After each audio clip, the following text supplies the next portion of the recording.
Lumière, le portrait des âmes bien-nées. Petit corps qui bouge le monde. PC Boom.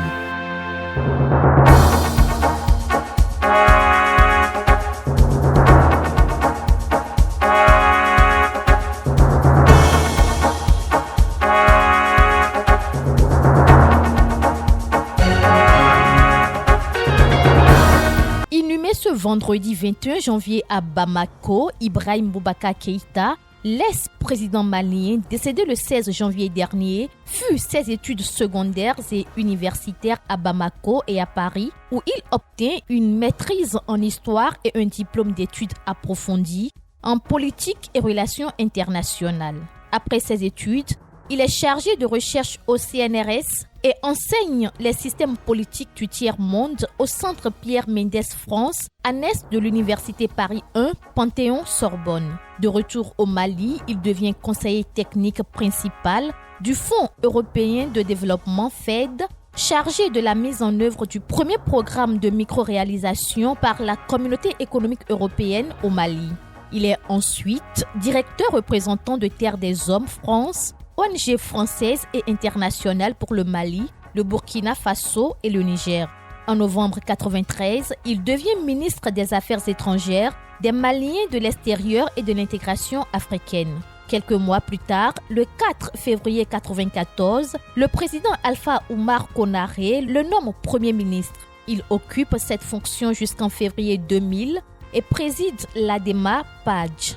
Candidat déchu des élections présidentielles de 2002 et 2007, Ibrahim Boubacar Keïta est désigné candidat du Rassemblement pour le Mali à l'élection présidentielle de 2012. Il arriva en tête au premier tour des élections. Au second tour, avant même la proclamation des résultats officiels, son adversaire Soumaïla Cissé reconnut sa défaite. Les résultats lui accordent 77,6% des voix contre 22,4% pour Cissé. Il prêta serment le 4 septembre 2013 devant la Cour suprême. En 2018, il annonce sa candidature à un second mandat le 28 mai. Si en 2013, il bénéficiait de l'image de sauveur du Mali, en 2018, la paix qu'il avait promue n'est toujours pas arrivée alors que des groupes armés et djihadistes continuent de sévir. Il arriva tout de même en tête au premier tour de l'élection présidentielle de 2018 avec 41,4% des voix contre 17,8% pour Soumaïla Cissé. À l'issue du second tour, Ibrahim Boubacar Keïta est réélu avec 67,2% des suffrages. Il prête de nouveau serment le 4 septembre 2018 devant la Cour suprême. Les 5 et 19 juin 2020, à l'appel de l'imam Mahmoud Dicko, des dizaines de milliers de manifestants sortent dans les rues pour réclamer sa démission. 5 membres de la Cour constitutionnelle démissionnent. Le 10 juillet, lors de la 3e journée de mobilisation, des heurts se produisent, provoquant plusieurs morts. Des dirigeants de la coalition de l'opposition sont arrêtés, puis relâchés. Le président décide alors de dissoudre la Cour constitutionnelle. La composition de la Cour constitutionnelle est intégralement renouvelée le 7 août. Cependant, l'opposition n'est pas associée à cette décision. Des manifestations ont aussi lieu chaque vendredi pour réclamer la démission du chef de l'État.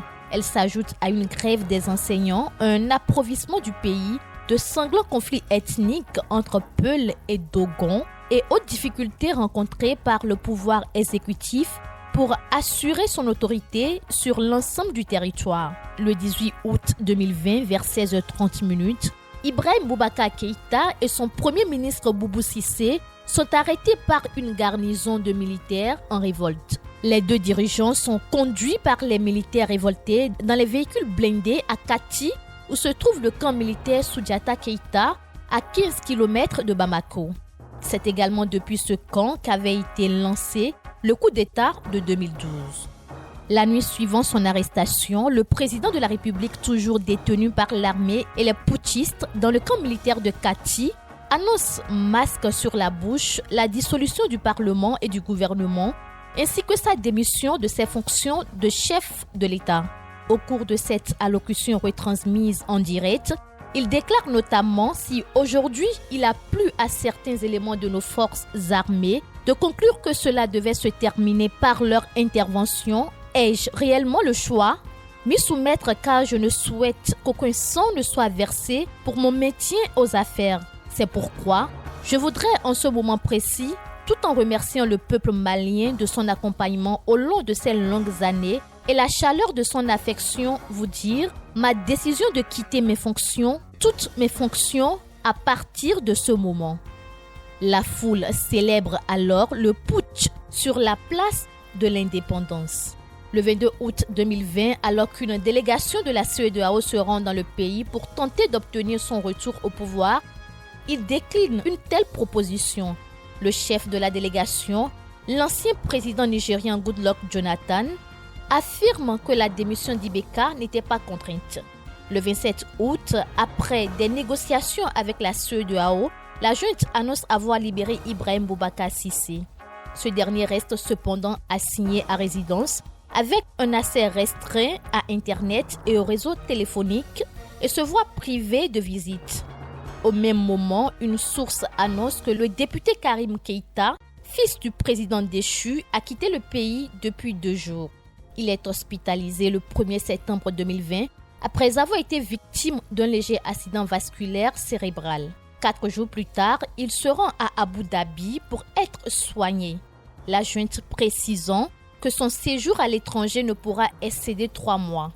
Le 21 octobre 2020, Ibrahim Boubacar Keïta rentre à Bamako après son séjour médical aux Émirats arabes unis. Décédé à l'âge de 76 ans, Ibrahim Boubacar Keïta a été inhumé ce vendredi sur sa terre natale.